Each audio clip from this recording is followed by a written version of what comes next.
The sun dipped low over the dusty main street of the small western town, its light stretching long shadows across the weathered boards of the saloon and the general store.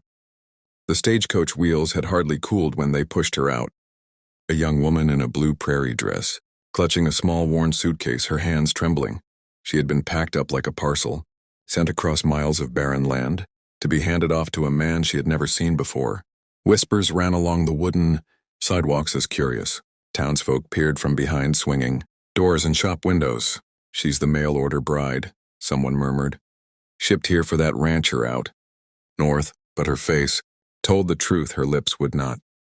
She wasn't here by choice.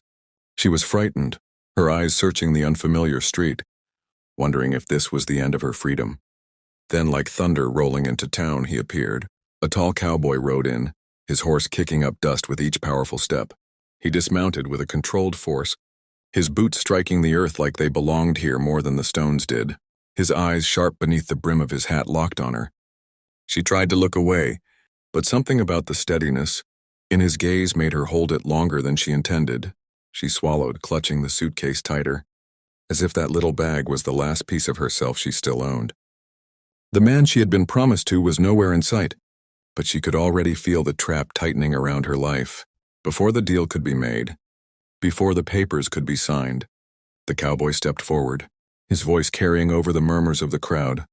"You're not leaving with anyone but me," he said, his tone steady, like a man who had already decided his claim and would not be moved. His words dropped heavy in the air, turning every head, making every whisper fall silent. She blinked, stunned, her breath catching in her throat. Who was this man? Why would he stand in the way of arrangements already made? The townsfolk shifted uneasily. Some admired his boldness. Others muttered that he was stirring trouble that wasn't his to stir. But he didn't flinch.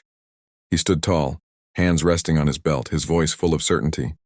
She felt her knees weaken, not from fear but from the sudden rush of hope that perhaps someone finally saw her not as a possession, but as a person. Her lips trembled.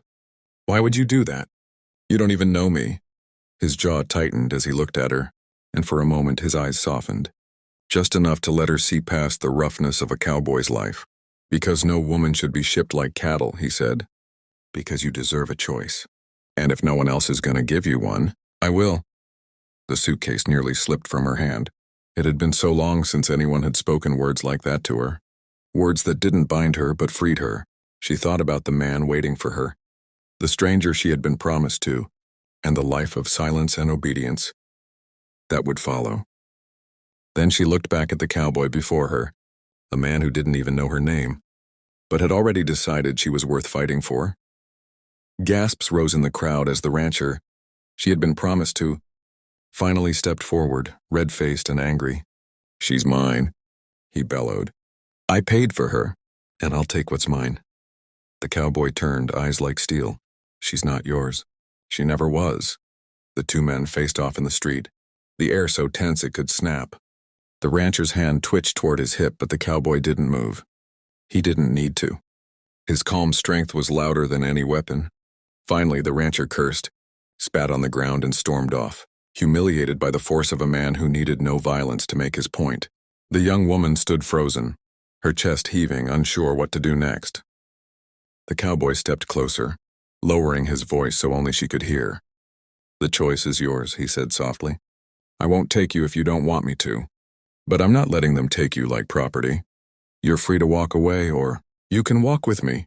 Her eyes filled with tears. She had never been given such a choice in her life.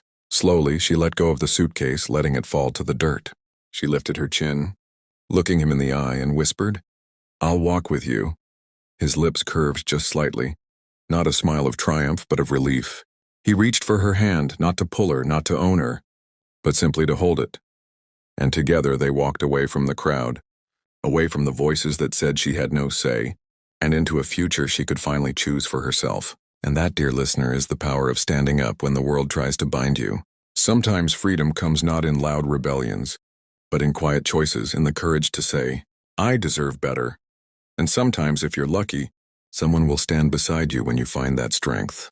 If you felt the weight of this story, if it stirred something in you, don't just let it pass by. Subscribe to this channel for more powerful tales of courage. love, and hope, because stories like these remind us that we are never as alone or as powerless as the world may try to make us feel. Your subscription keeps these stories alive, and I promise there are many more that will touch your heart just like this one.